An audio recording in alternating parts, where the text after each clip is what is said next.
Bon, salam alaikum. Est-ce que vous m'entendez? C'est bon? Oui, monsieur, on vous entend. Donc, tout d'abord, je m'excuse du retard. Donc, c'est que le problème, je me suis trompé sur l'horaire. Je me suis dit que c'était comme d'hab à 8h30. Donc, je me suis réglé à 8h30 et puis je vous ai attendu jusqu'à 10h. Et donc, en vous attendant, j'ai dû sûrement rêver. Et à ce moment-là, je me suis réveillé un petit peu en retard. Moufid. Autant essayer d'attraper ce temps perdu. Donc, c'était été la dernière fois sur un type de dépendance fonctionnelle qui était irréductible ou bien élémentaire. On avait parlé de ça dans la séance présentielle. Donc l'objectif, c'est de spécifier ce type de dépendance. C'est surtout un petit peu de, de filtrer euh, toutes les dépendances fonctionnelles constatées au sein des systèmes d'information automatisés. Et vous vous rappelez, on s'était dit, lorsque dans un premier temps, on repérait un ensemble de dépendances fonctionnelles, la question qu'on se posait, est-ce que vraiment on va les considérer toutes ou bien seulement un certain ensemble qui était représentatif? Parce que si on laissait cet ensemble comme il est, tel comme il est, ça veut dire qu'on va traiter un grand ensemble de dépendances fonctionnelles. Donc, l'objectif de spécifier ces types de dépendances fonctionnelles, c'est surtout de ne considérer qu'un certain type de dépendance fonctionnelle, puisque les autres seront déductibles. On peut les déduire sans aucun problème. Et à ce moment-là, en réduisant l'ensemble des dépendances fonctionnelles le plus petit possible, on aura traité un ensemble assez petit et à ce moment-là, la conception de nos fichiers et de la base de données correspondante sera beaucoup mieux représentatif, beaucoup mieux optimisé en termes de nombre de fichiers, si vous vous rappelez bien, et puis de taille de fichiers. Donc, voilà un petit peu l'objectif, c'est de spécifier ces ensembles, cet ensemble de dépendances fonctionnelles. Il faut le réduire au maximum. Donc, voilà un petit peu.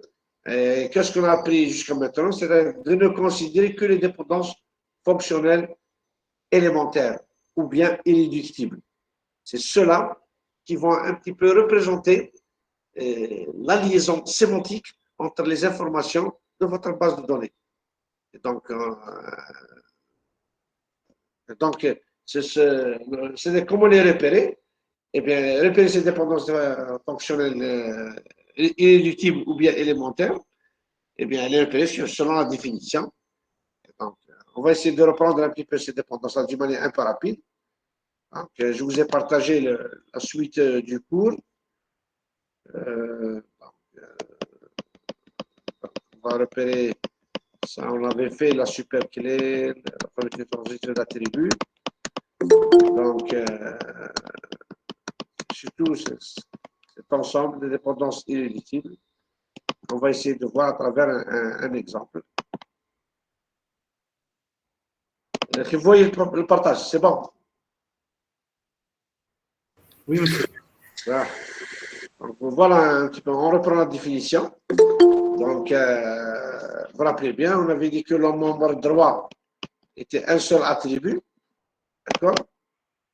La première condition. La deuxième condition, le membre gauche, il ne faut pas qu'une partie du membre gauche, donc, et ça vise surtout lorsque la partie du membre gauche, la DF, c'est non pas un seul attribut, mais plusieurs attributs. Donc, il ne faut pas qu'une seule partie de ce membre gauche détermine la même partie droite. Ça, on l'a abordé. Donc, et puis, la troisième condition, bon, ici, dans le cours, je ne l'ai pas émis, mais cette troisième partie, elle est incluse dans la deuxième condition. Troisième condition, elle est incluse dans la deuxième condition.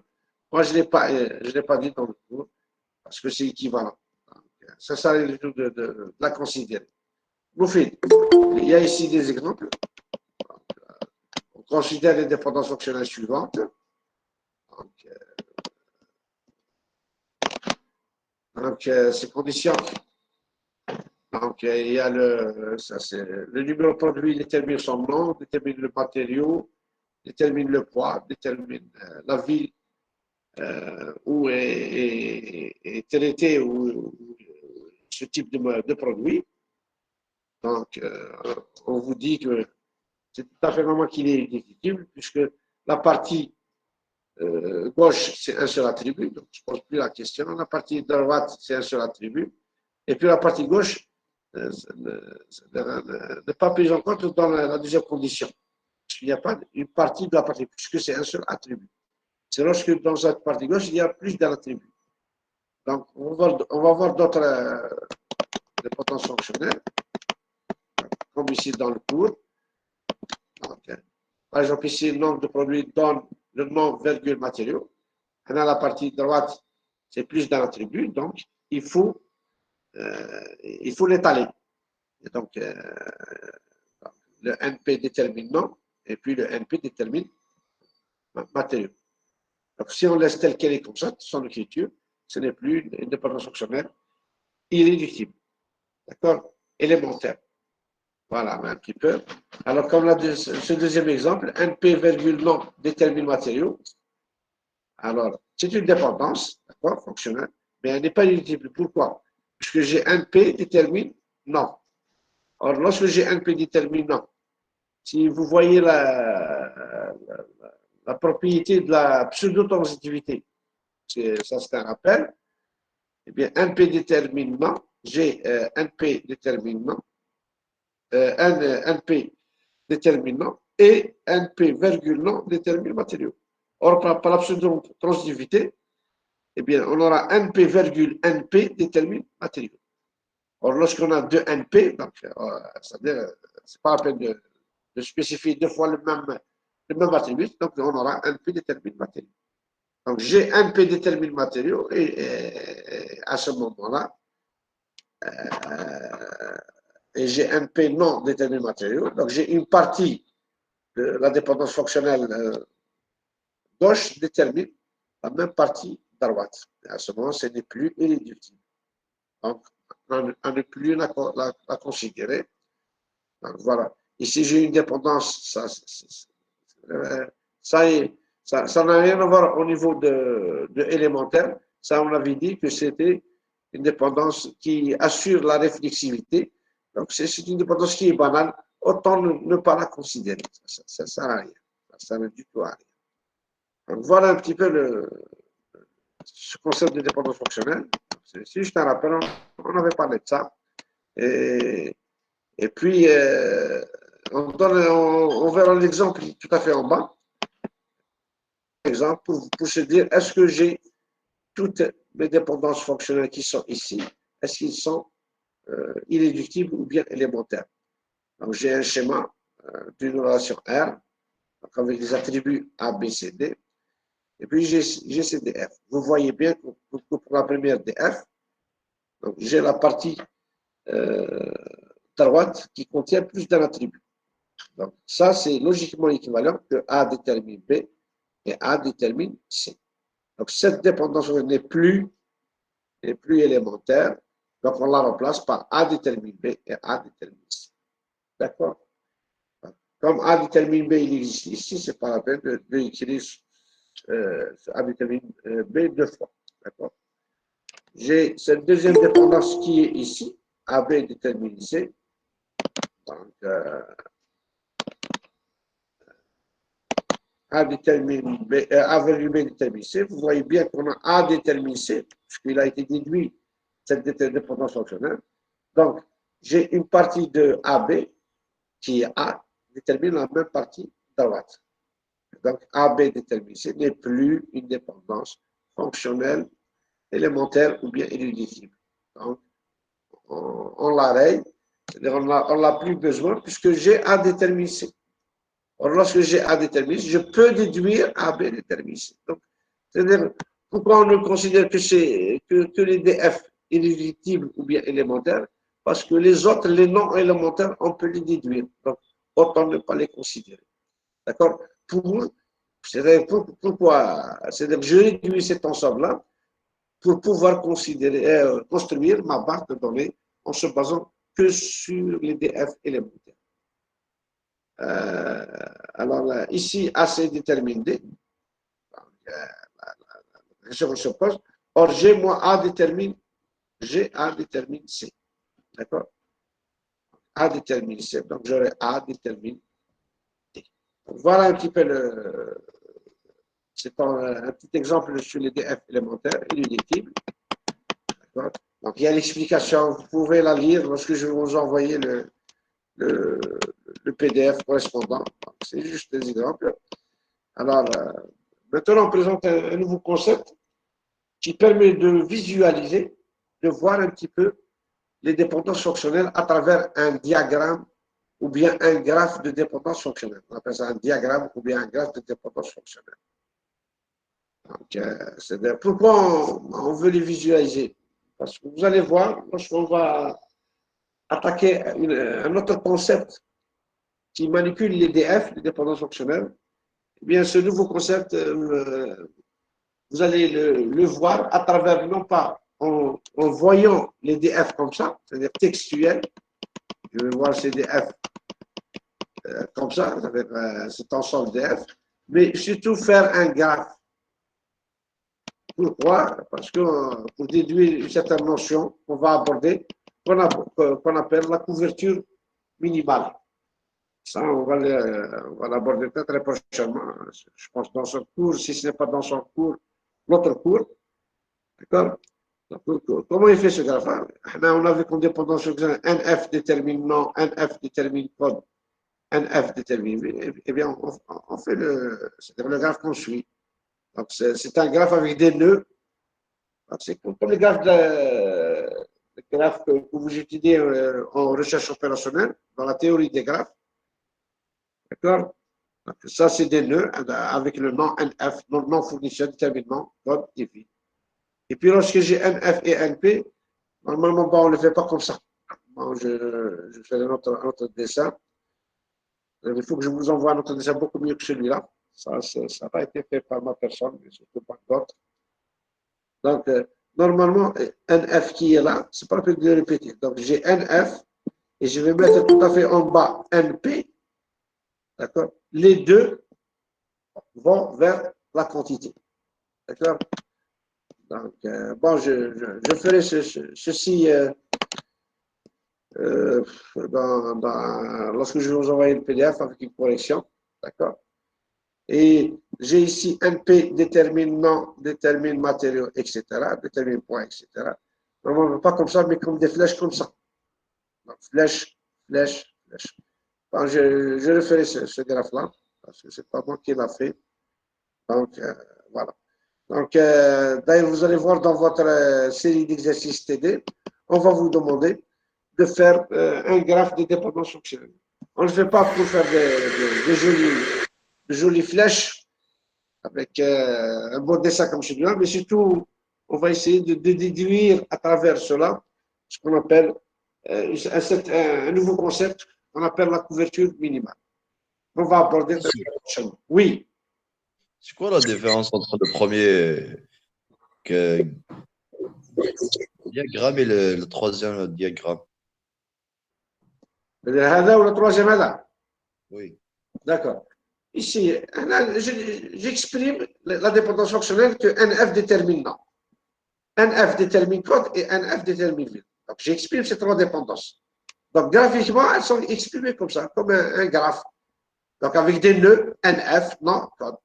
Ça, j'ai une dépendance de ce type-là. NP détermine nom, NP détermine matériaux, NP détermine ville et point. Bon, le graphe, c'est pas comme ça. Comment on le fait exactement comme NF. Je vous ai dit que c'est pas vraiment bien exprimé. Il faut l'exprimer comme NF. Le NP doit être exprimé comme NF, c'est-à-dire avec des flèches comme ça.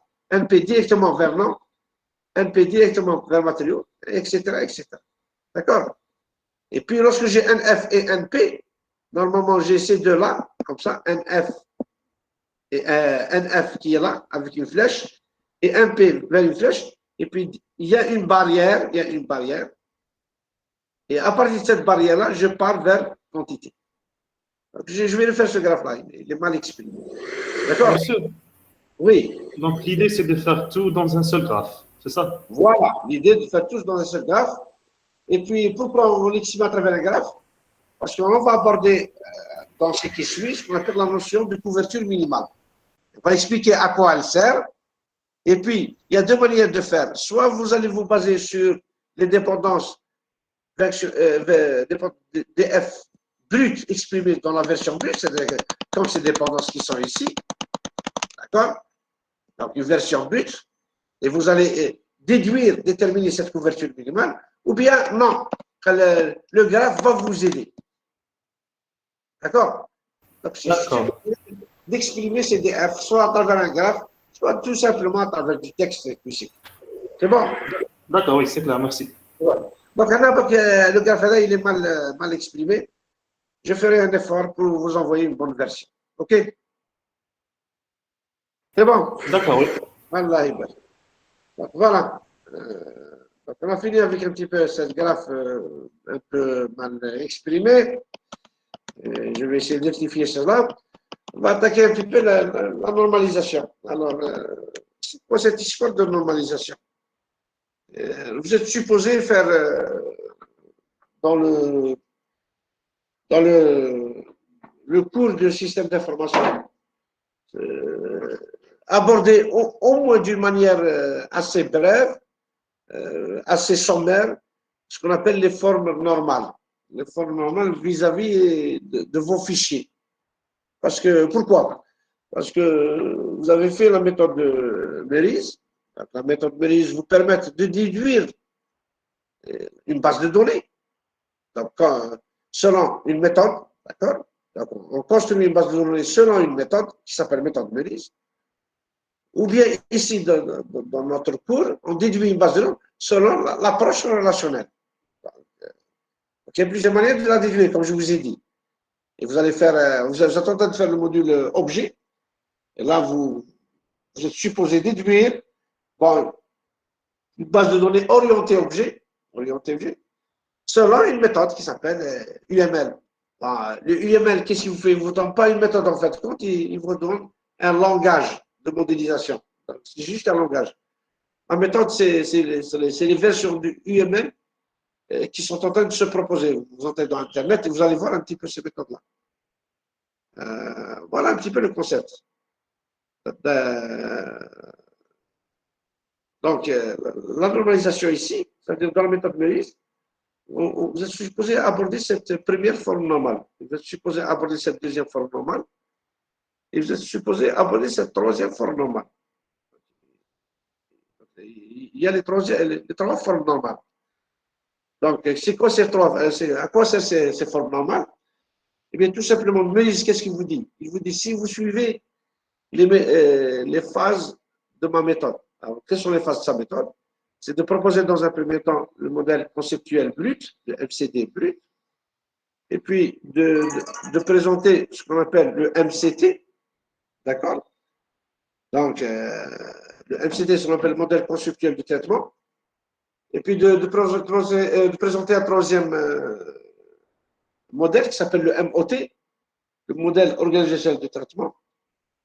Et puis, à partir de ce modèle organisationnel de traitement, vous proposez ce qu'on appelle les modèles externes qui vont vous permettre de valider votre MCD brut que vous avez présenté initialement. Et qu'est-ce que fait ces modèles externes? Eh bien, ils vont vous valider votre modèle que vous avez, votre MCD que vous avez présenté dans un premier temps. Donc, il vous dit, si vous appliquez bien comme il faut mes phases, alors vos fichiers, c'est-à-dire lorsque vous allez faire le MLD, le modèle logique de données, vous allez obtenir des fichiers, et bien vous dit que vos fichiers seront en troisième forme normale. Et donc, qu'est-ce que ça veut dire troisième forme normale? Ça, on va l'aborder dans ce cours-là. Ça veut dire que vos fichiers auront moins de redondance et surtout n'auront pas ce qu'on appelle les anomalies de mise à jour qu'on a parlé tout au début de notre cours, de ce module-là. Monsieur, Oui. monsieur, il n'y a que 3 formes normales. Trois formats dans le cadre des dépendances fonctionnelles. D'accord? J'avais parlé ça dans le cours précédent. Il y a 3 formes normales dans le cadre des dépendances fonctionnelles. Mais il y en a d'autres. Il y a la 4e forme normale et il y a la 5e forme normale. Alors, la 4e forme normale, c'est dans le cadre des dépendances multivaluées. Dépendances fonctionnelles multivaluées. Donc, ça, on va en parler. Inch'Allah, vous vous rappelez bien. On avait dit, lorsqu'on va aborder des exercices pour constituer la base de données, vous allez voir des liens de 1 à plusieurs. C'est-à-dire, les DF, c'est quoi? C'est des liens de 1 à 1. Quand vous faites A détermine B, ça veut dire pour une valeur de A, de lui correspond plus une valeur de B.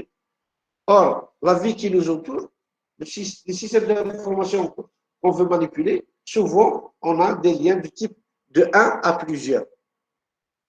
Et non pas de 1 à 1.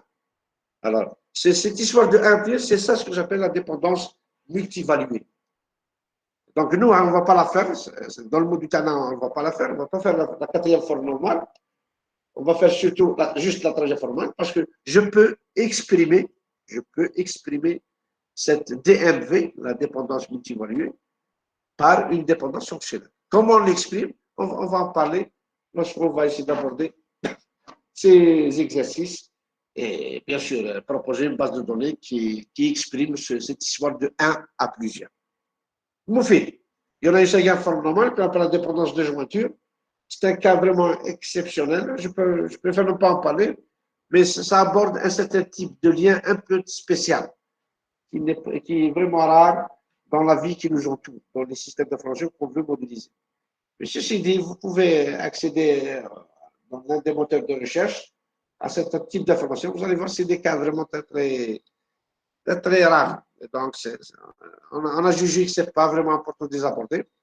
Mais ce qui était souvent, c'est surtout cette dépendance multivalueuse, c'est-à-dire la 4e forme normale. Et ça, on peut l'exprimer. C'est-à-dire, on trouvera ce qu'on appelle une astuce, entre guillemets, qui exprime ceci en dépendance fonctionnelle tout court. Moufid. C'est-à-dire, normalement, comme je vous ai dit, vous êtes censé aborder ces 3 formes normales. Donc, vous ne l'avez pas fait. Le Moufid, à quoi sert ces formes normales? L'objectif, c'est pas on ne l'a pas fait, on l'a fait. Le Moufid, c'est quoi leur objectif? Leur objectif, c'est surtout pour vous assurer que vous ayez des fichiers non redondants, et donc des petites tailles. Et puis, cette histoire d'anomalie de mise à jour. C'est très important. Et vous vous rappelez bien, on pouvait supprimer une donnée et on supprimait quelque chose qui n'a pas de sens. On pouvait ajouter des données, on ajouterait des choses qui n'ont pas de sens. Ça, on en parlait.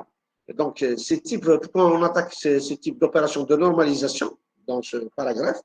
Parce que c'est quelque chose de très important dans la construction de notre base de données. Alors, à quoi sert, c'est quoi ce concept-là? Eh bien, on vous l'a introduit à travers un exemple qui est ici. Donc, on a fournisseur, on a pièce et on a fourniture. On en parlait un petit peu dans les cours précédents. Donc, fournisseur, il est caractérisé par le NF, le numéro fournisseur, c'est la clé. D'accord? Et si on parle ici de clé primaire. D'accord? Alors, le pièce, on a le NP, d'accord, spécifié par la clé NP. Et fourniture, c'est spécifié par la clé NF et NP. D'accord. D'accord. Bon, c'est pas la peine que je lise ce qu'il y a ici, ça ne sert à rien du tout. On a parlé de ça.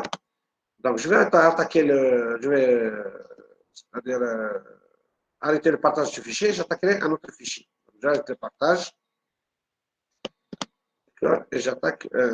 Bon, il est en. Bon, on attend. Je vais attaquer un autre partage d'un autre PDF.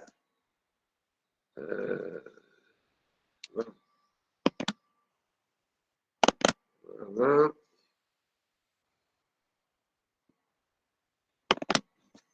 Okay. Est-ce que le partage est bon? C'est bon? Oui, monsieur, oui. Oui, monsieur. Donc, c'est pas la peine de reprendre cette histoire. Ça veut dire, on avait vu une base de données avec autre que les fichiers que j'ai présentés auparavant, c'est-à-dire fournisseurs, produits et fournitures. Et on avait vu que ces autres que ces fichiers-là, il y avait un problème de répétition d'informations, donc ce qu'on appelle la redondance. Et puis, il y a un problème concernant la présentation de certaines informations et cette histoire de perte d'informations. Donc, c'est pas la peine que j'en parle ici, ça ne sert à rien du tout. Donc, l'objectif, donc on commence un petit peu à présenter ces formes normales.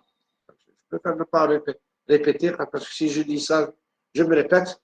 Donc, l'objectif, c'était d'aborder c'est quoi une première forme normale. Vous voyez ici, on dit qu'une relation est en première forme normale. Souvent, vous allez voir dans les livres 1F1, si et seulement si elle satisfait la condition de ne contenir que des valeurs scalaires. Quoi cette histoire-là? Eh bien, lorsque vous prenez une relation avec un schéma R A1 jusqu'à AN, et supposons que l'un des AI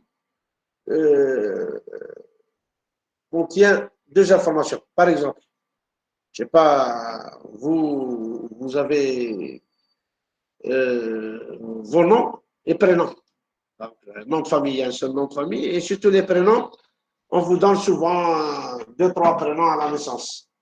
Je ne sais pas, Mohamed Amin ou bien Aïcha Khadija, un truc comme ça en deux. Alors, on considère le premier, on peut considérer le deuxième. Toute l'histoire, lorsque je vais faire une base de données de votre situation civique au sein de notre commune, comment faut-il modéliser ça au niveau de votre base de données? Est-ce que faut-il faire, par exemple, matricule, parce que vous avez un matricule, on va mettre nom, et puis prénom, je vais mettre prénom avec un S. Je vais faire une base de données, d'accord? Donc, base de données F, d'accord?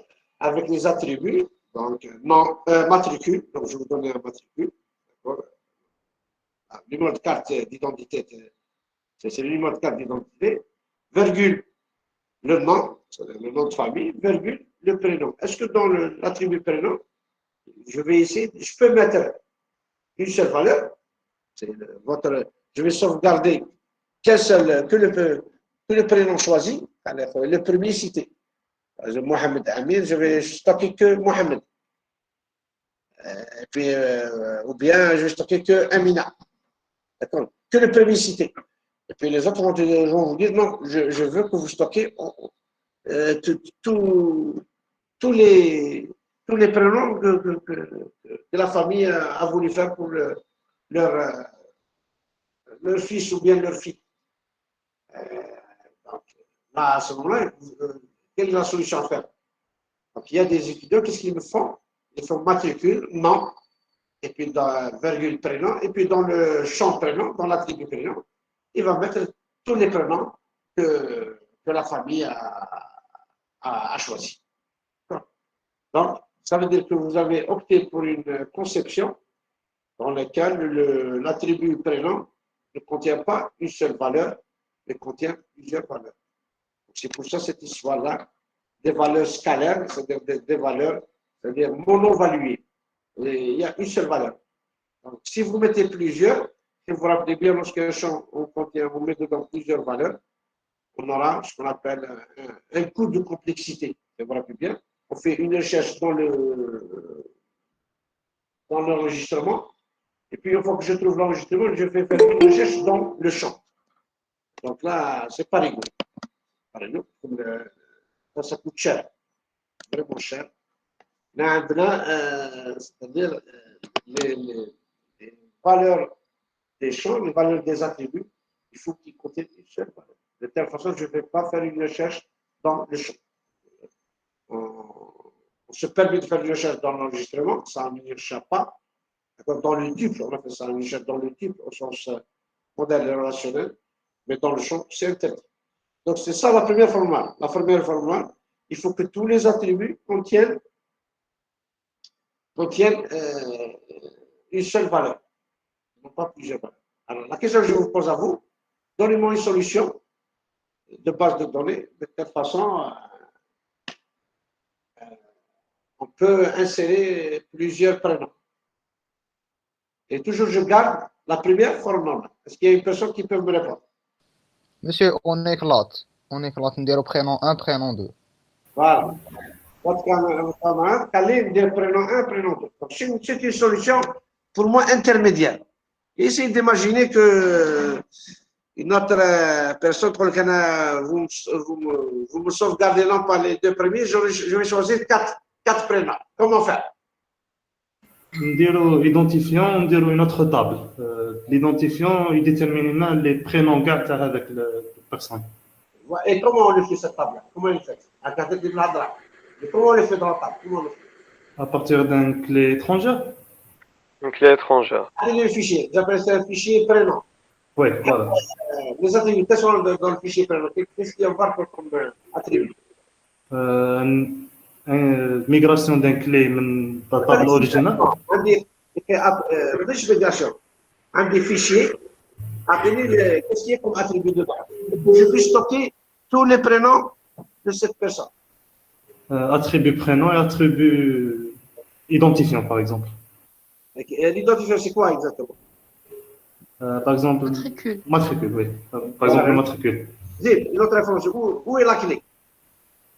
C'est le matricule. Non, ça ne marche pas. Si vous faites le matricule, la clé, il va me définir qu'un seul prénom. Le nom. Donc, les deux. Monsieur, نديرو un identifiant من 1 ل 4 اللي قلنا est-ce que c'est le premier prénom, le deuxième prénom, le troisième prénom, le quatrième. Au cas où il dit 8 prénoms. C'est-à-dire, vous donnez toujours une solution limite.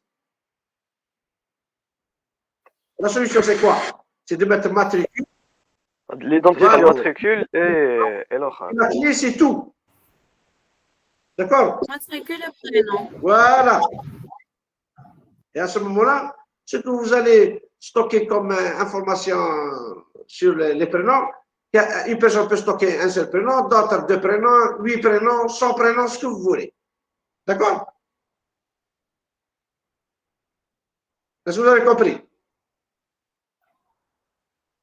Oui, monsieur. Voilà. Donc, comment on a ça? C'est-à-dire, le cheikh, il faut atteindre une méthode. Pour le moment, on a cette méthode-là. On va l'acquérir. Une fois qu'on va commencer à appliquer cette approche qui va nous servir un petit peu à sortir cette base de données. Donc, pour le moment, on démarre. Donc, il faut que nos fichiers soient en première forme normale. On avait dit la première forme normale, il faut que tous nos attributs d'une relation donnée, et donc d'un fichier donné, ne contiennent qu'une seule valeur. On va commencer. C'est ça le socle, c'est-à-dire le noyau de base. Donc, ça, c'est ce que j'appelle la première forme normale. Maintenant, avant d'attaquer la deuxième forme normale et la troisième forme normale. Pardon, monsieur. Oui. Le mot-clé matricule plus prénom. Est-ce que Oui. c'est un support clé ou Comment et aussi c'est? Pas un candidat? Mademoiselle, pas mot-clé. Clé. C'est- La clé de cette relation, c'est matricule, virgule, prénom. C'est les deux. Je vais souligner les deux attributs. D'accord. Et aussi support Ah, clé. c'est le mot-clé. La clé primaire de la relation, maintenant la relation se met à P comme prénom, j'ouvre ma parenthèse, ce sera matricule, virgule, prénom. Matricule, je saisis qu'une seule valeur. Le prénom, je vais saisir qu'une seule valeur. Et la table théorique, comment elle est faite?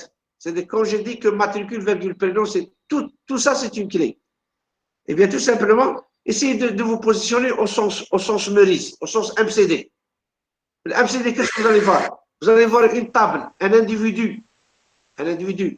Maintenant, personne. Donc, cette personne, elle a comme identifiant matricule.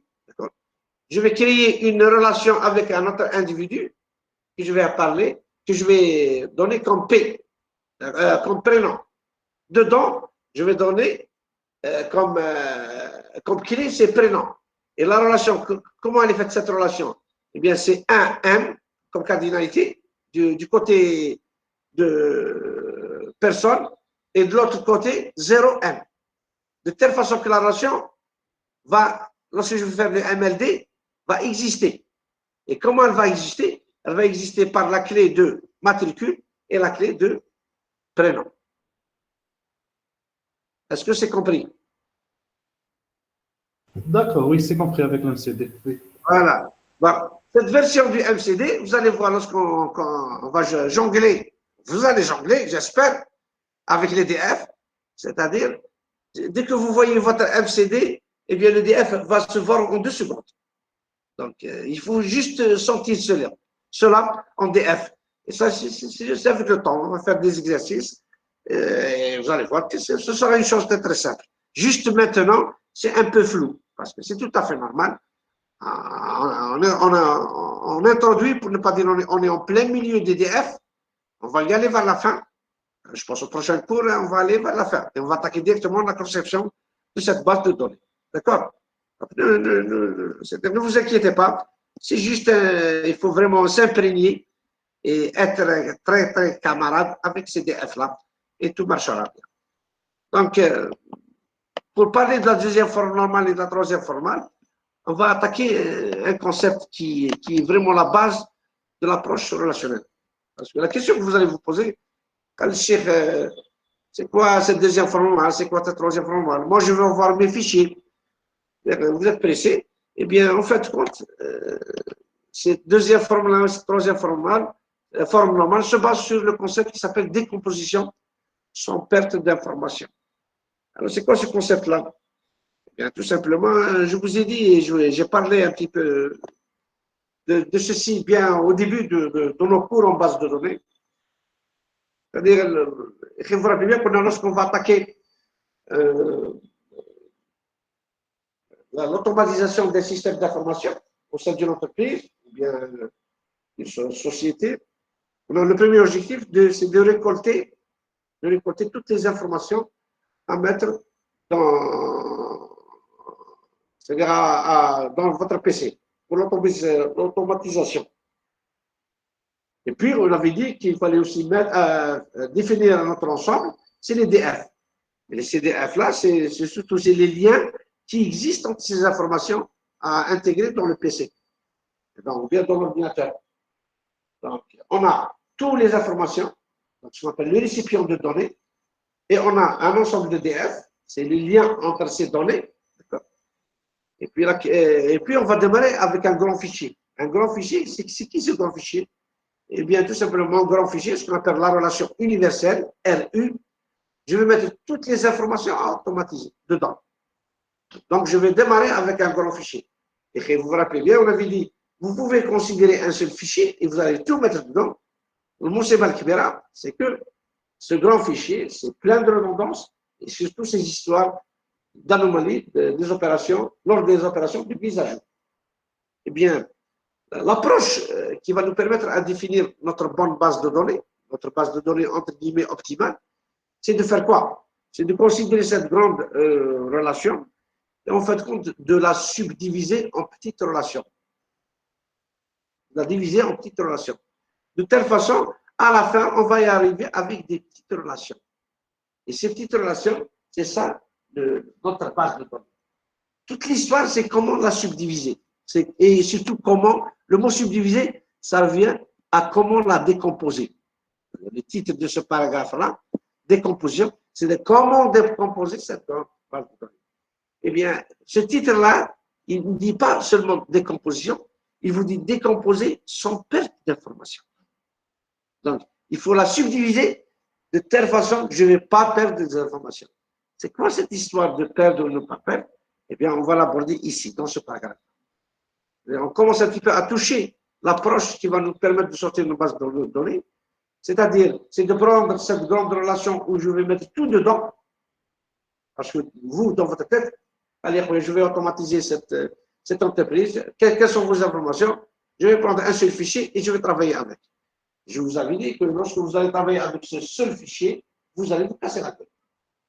Dans un premier temps, il ne va pas y avoir de problème. C'est la belle vie. Le mouchkil kbir lorsqu'il va devenir de grande taille. Alors, qui dit grande taille, dit temps de réponse très lent et dit stockage important. Et surtout, le grand problème, c'est lorsque vous commencez à mettre la mise à jour, une opération de mise à jour. Quand je dis une opération de mise à jour, c'est l'insertion, la suppression, la modification. Là, vous allez avoir des grands problèmes. C'est-à-dire, en modifiant ou bien en supprimant, en ajoutant, vous allez avoir une base de données qu'on appelle incohérente. C'est-à-dire, vous allez introduire des choses qui sont bizarres.